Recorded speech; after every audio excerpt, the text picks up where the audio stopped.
Hello everyone, welcome to my channel. My name is Arleen Wild. I'm a mixed media artist. I work in various textures and all sorts of paint and media, but I also stitch my work as well. And I'm bringing you the first of a series of demonstration videos to show you some of the techniques that I use and some of the things that I explore in the studio. So I hope you enjoy it. Today we are looking at using collage and different textures to create a cohesive image, you know, in line with some sort of inspiration that you might have. So it could be nature or whatever it is that you're interested in. In my case, I've been studying color, and this particular piece that we're going to be looking at is based on the Moroccan color palette, but you know, loosely so. So you could incorporate Turkey or whatever colorful sort of exotic cultures that you can think of. This piece has actually been created as a front cover for one of my handmade journals, which I make for myself for fun, you know, as a sort of scrapbook and just somewhere to doodle and, you know, explore my own art ideas. So that's the journal there in the making. There's not much inside and they're great fun, but we're not here to discuss that. We're going to look at the techniques that were used to make this cover. Eventually, this piece will become one of the covers for my journal. And it will wrap around, you know, like a book cover, as you would expect it to look. But really, what we're here to look at is how did I arrive at this finished piece, and what techniques did I use, and hopefully you'll find some of these useful. Right, so here are all our materials gathered. What I would suggest before you start, especially if you have a theme of your own, is to collect together a set of images or fabric or whatever it is that you feel you want to collage with. I would also suggest that you limit what you choose. As you can see, I've only got a very restrained amount of paints here, and I've got a few stencils but not very many. Here's another one hiding, and then I've got some papers. Most of the papers here are photocopies of some of my books and things that I'm interested in. So like that one there, those flowers aren't even particularly exotic because you can recognize the pansy there, but they just have that nice look to them the way they came out of the book. So I thought they would fit in with my theme. These are some boho tabs which I printed off of Etsy. Well, I purchased them on there as a digital file because you can do that and print them off. And just some various other bits and bobs, copy of my favorite Kay Fassett's book there, and so on. You could also use magazine clippings. These are from Country Living magazine. You could use those. We're not going to use those today because I've got them planned for another project, but I thought I'd show you those as well. So I'm going to start off with a piece of paper. Now you could start with a piece of blank paper. I chose to start with this. Again, it's a digital download from Etsy, but you could easily create this sort of background, and perhaps in another video I'll show you how you could create a page that looked like that you could then work into or use as it is. So the first thing we need to do is start looking at our papers that we have. And I'm going to do mostly tearing. You could tear, or you could cut. I find that when you tear the paper, you do get an edge which is much easier to blend. Now obviously we're not going to be making one exactly like that one because it's not really possible, and that's not what we're here to do. We're not here to copy that one. That's going to be my front cover and this one will be my back. So it's neither here nor there. It doesn't matter. So what else have we got? So let's have a look at the bohemian ones here. And I quite like this one. The colors. And what I'm doing is sort of creating like a montage. So I'm interested in just bits and pieces, and I'm just going to lay them there for the minute. And we might as well have this. A lot of these are in keeping with my Moroccan theme and my exploration of color. They are things that are easy recognizable as quite sort of Asian and Indian type textiles, and things that would in real life probably have sparkles and glitter on them. So already in your mind as the viewer, it's evoking a sense of place. already. In the same way that if you were doing something botanical and you put some flowers down, you know, it would give people that feeling as well of that. So we're going to do, there's no real exact science to it. And we might pop a bit of this embroidery in because I quite like it. Now this is actually what's called crazy patchwork. Actually was invented in the Victorian times.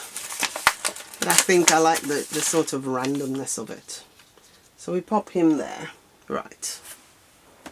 So I'm continuing the collage. Now one of the other things I'm going to add is a bit of napkin. This is your normal napkin that you get, you know, that you have your meals.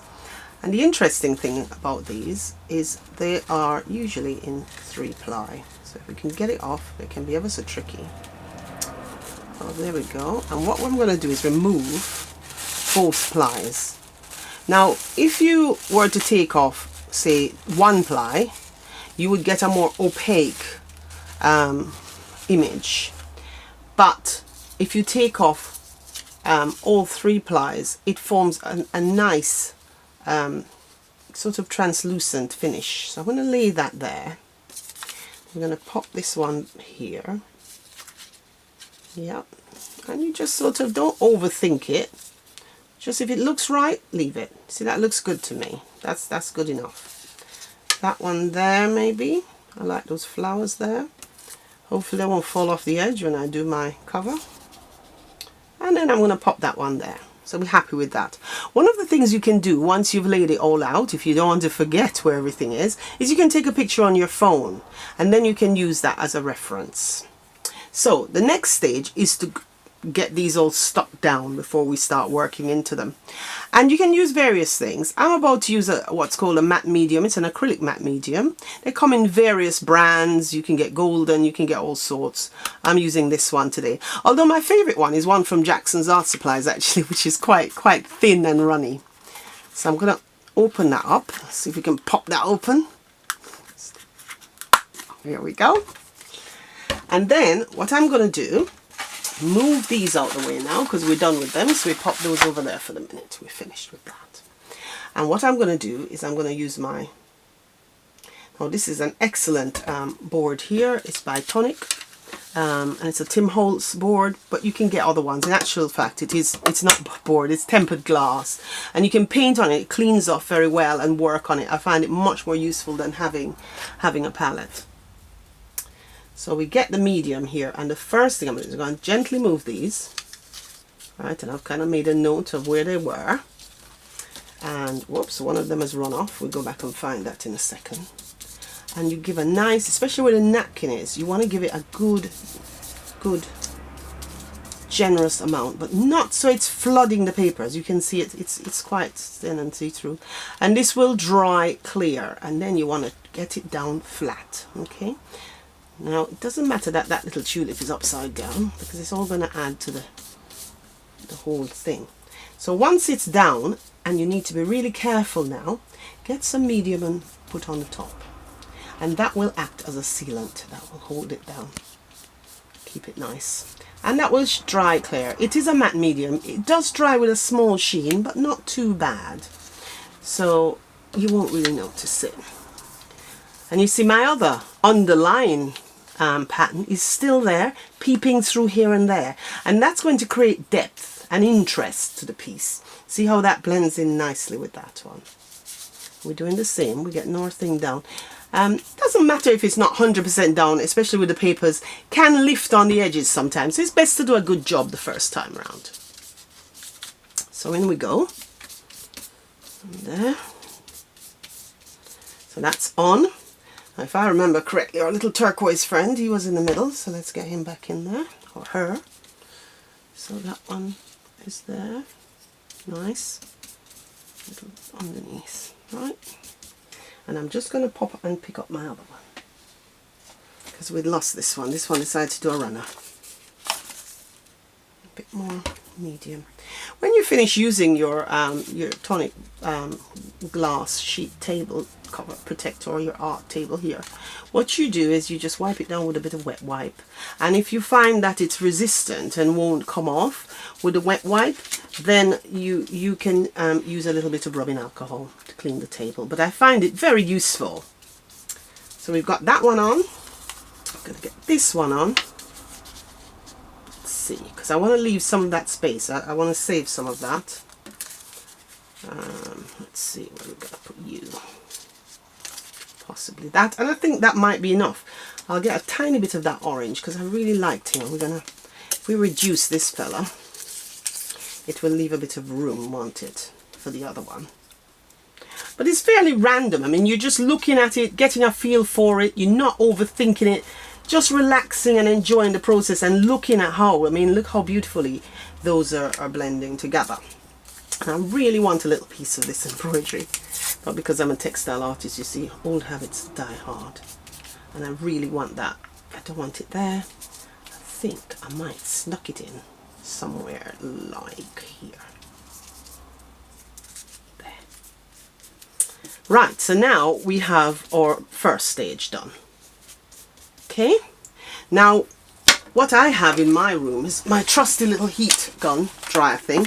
You can use, it's just a regular drying hot air gun. You need to be careful, obviously, because it is hot, so therefore not suitable for small children because it will get quite hot. It does dry quite quickly, which is one of the advantages of it. And you do need to keep moving it around.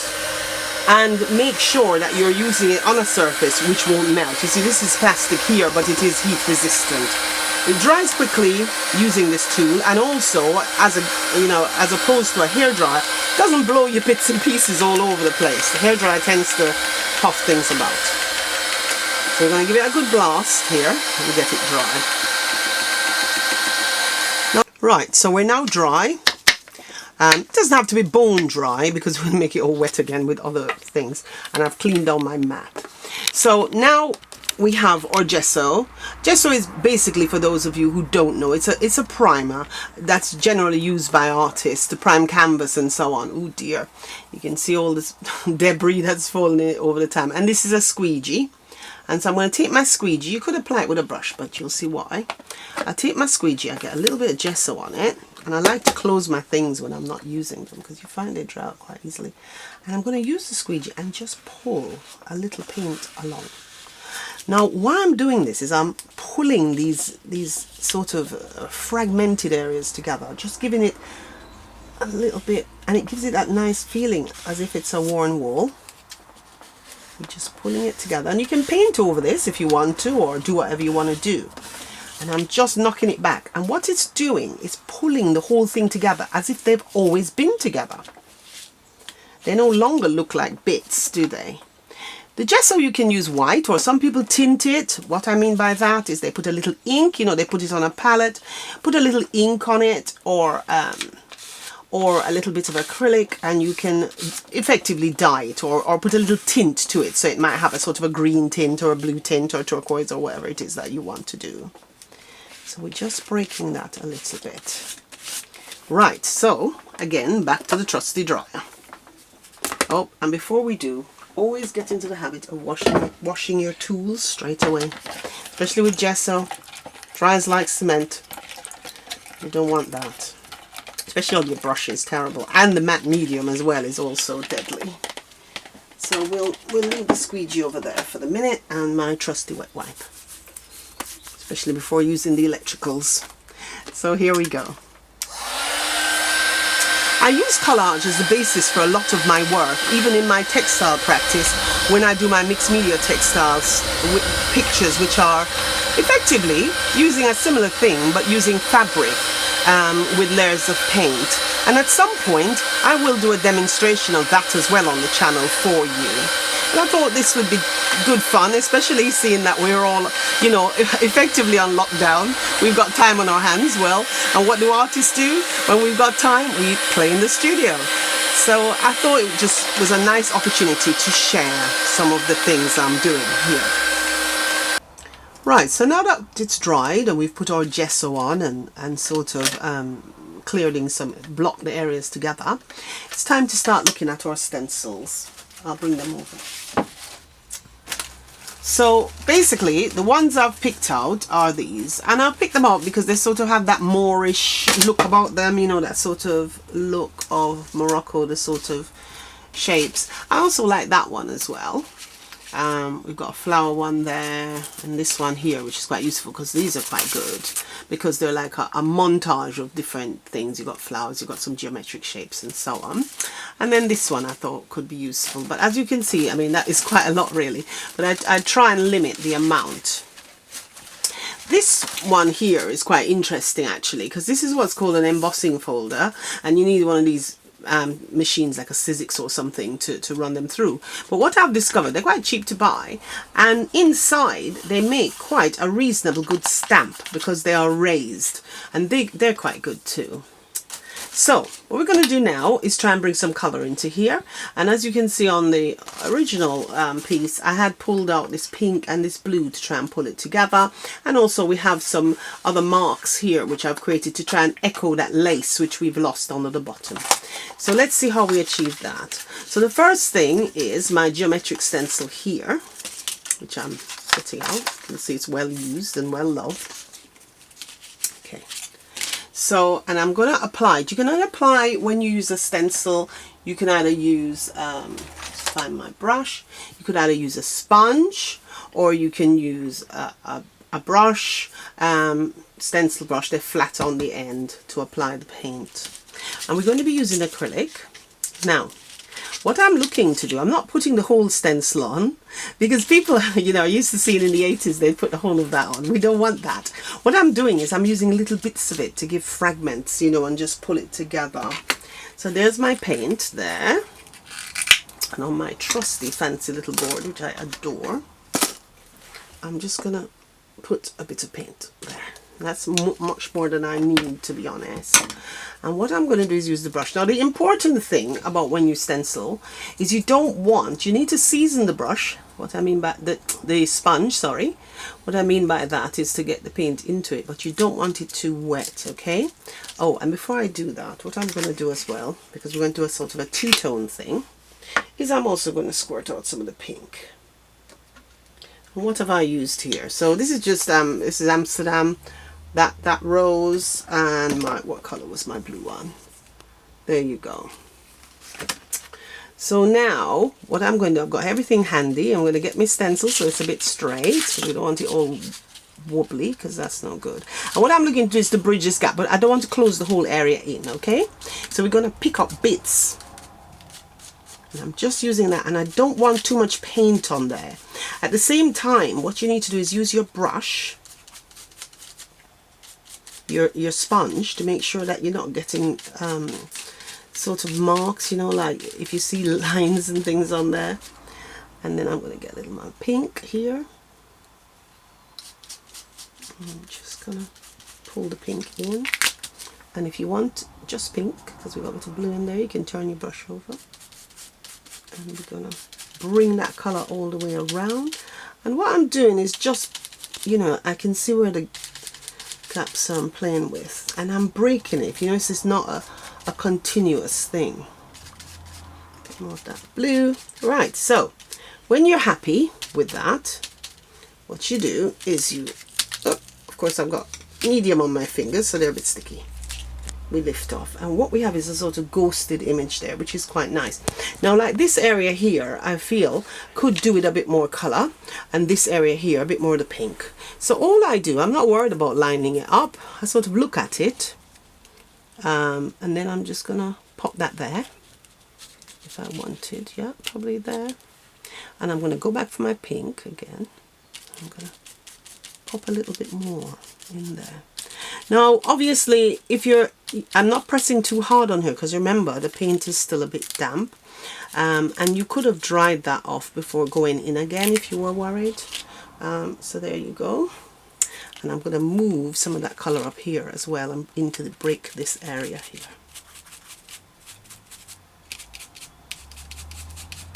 And this stencil actually reminds me of those lovely railings, you know, you get that sort of, and they have that block work that they sometimes have their walls made out of, similar to the Caribbean really. It must have been something common to a lot of the hot countries that they had those, you know, this type, you see them in Spain as well, and they're quite nice. They're sort of block work that often are on their verandas and everything.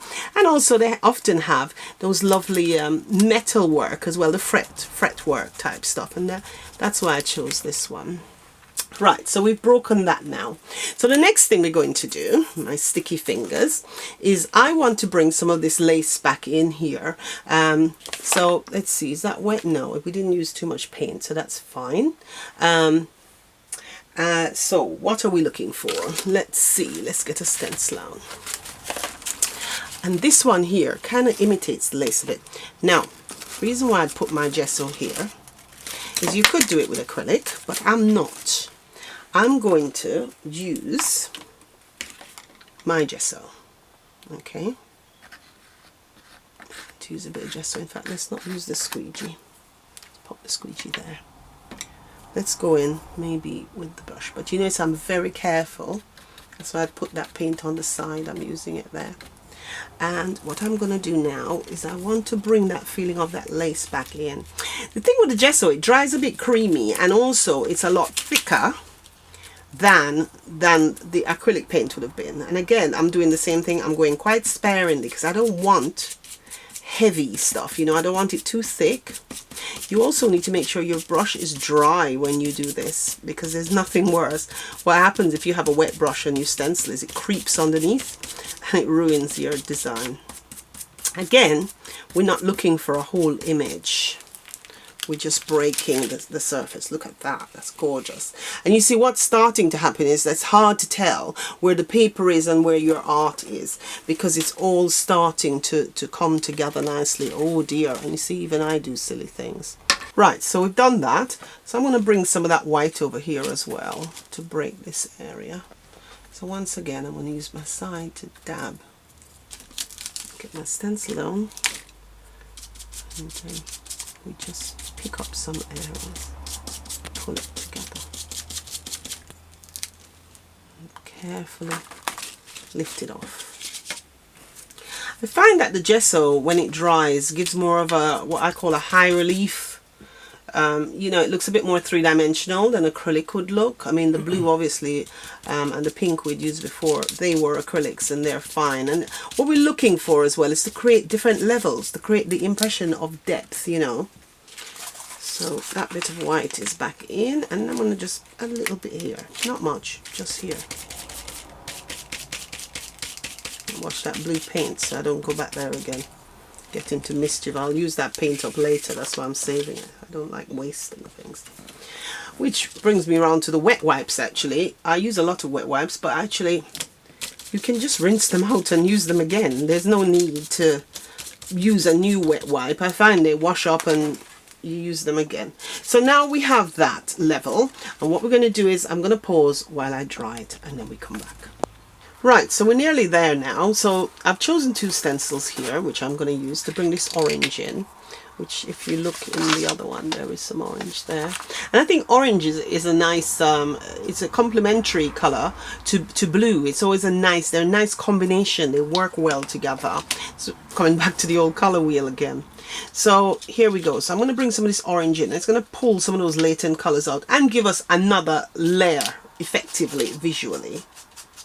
So look at that tasty color. There we go. And a little bit here because I can see a tiny bit peeking through, so I'm thinking I'll bring that out. So give it a good bit of orange there. Bring the color back in. And where else shall we go? Like that, and I think maybe just a tiny bit. Now you need to be careful that you use your stencil the right way up, because of course we're in a hurry, so we're not cleaning the stencil off, so the front part of it obviously is still quite a bit wet, and you don't want the ghosting to go onto your work. We're nearly there now, so Bring a little of that orange here. Again, purple being a close derivative of blue also works pretty well with orange. A little bit down here.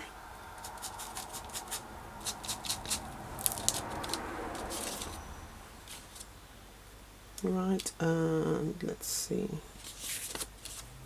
tiny bit here. Again, I'm being led by colors I can see sneaking up from the bottom, which unfortunately, due to the process, have disappeared.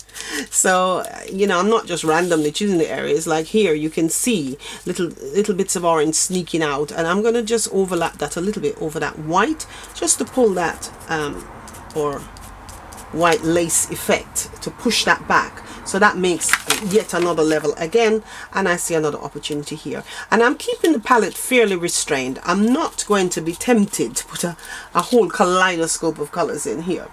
What we're going to do next now, so that's done. Once again, we need to dry that off, and then we're just going to do a little bit of hand blending, and that will be that for that surface.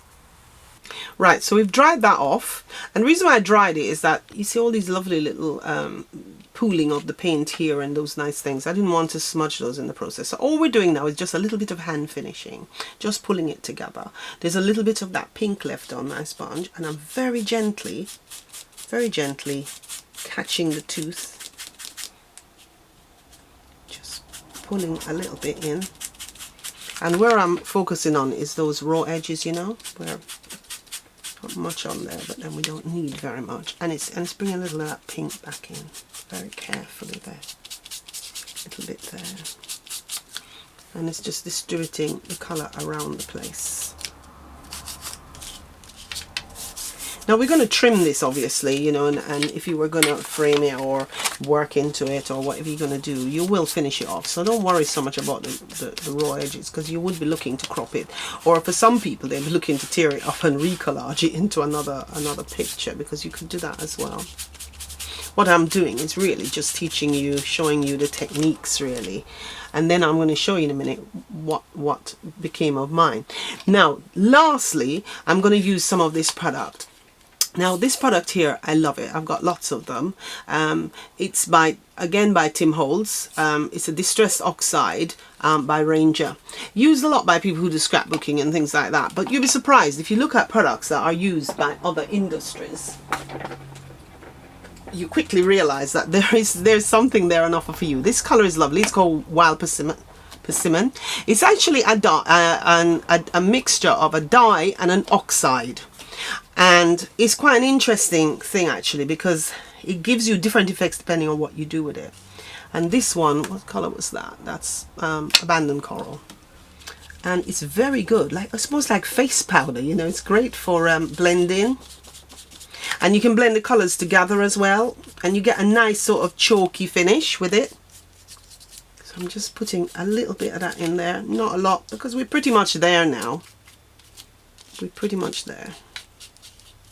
And it sort of creates a sort of shadow effect, you know. You can see how it's sort of just knocking things back a bit and making things sit together rather nicely. Caught that very well there. Catches the gesso nicely too. And it comes in a whole range of colours. You can get them on Amazon or a lot of good craft shops as well. So it's now, in my opinion, finished. That's going to be my back page. That's my front page. As you can see, I couldn't resist, right? Put a bit of bling on there, and I might add a bit of bling on this as well. There's a lot of my little Indian textile scraps, which are beautiful, and you can see now, you know, to me, when I think of hitting the mark, I'm not necessarily going to use this one. You look at that and it really does, in my mind, evoke that sort of feeling of Morocco, of being in India, those warm balmy nights and those holidays that unfortunately we have to wait for. We can dream about them. Now, finally, I want to show you some pieces of work which I did, finished pieces, because obviously this is for that purpose. And you don't have to have a purpose for playing and investigating new techniques. Sometimes you can just do it for art's sake. Anyway, this is a finished piece from this year's collection, which actually was done in that method. So I created a base like we did today, a finished base, you know, like this one, sorry, beg your pardon, that one there, but I carried it further. I worked a bit more gesso into it, and I carried on building it, and I added and added, and it became a painting in its own right. But it started off quite abstracted like that one, and when you look at it, it's got a very rich texture. It's got many layers to it, and a very interesting piece indeed. That would be on the website soon. Unfortunately, greetings cards and products from it, all products are limited because of C19. We can't get any new cards or anything made. And this is part of my new greetings cards range as well. My boho or my bohemian range. This is just 2 of the cards from that series. Again, sadly, won't be able to sale at the moment until C19 lives. I hope you enjoyed that, and I hope you'll join me again next week for another broadcast. Thank you.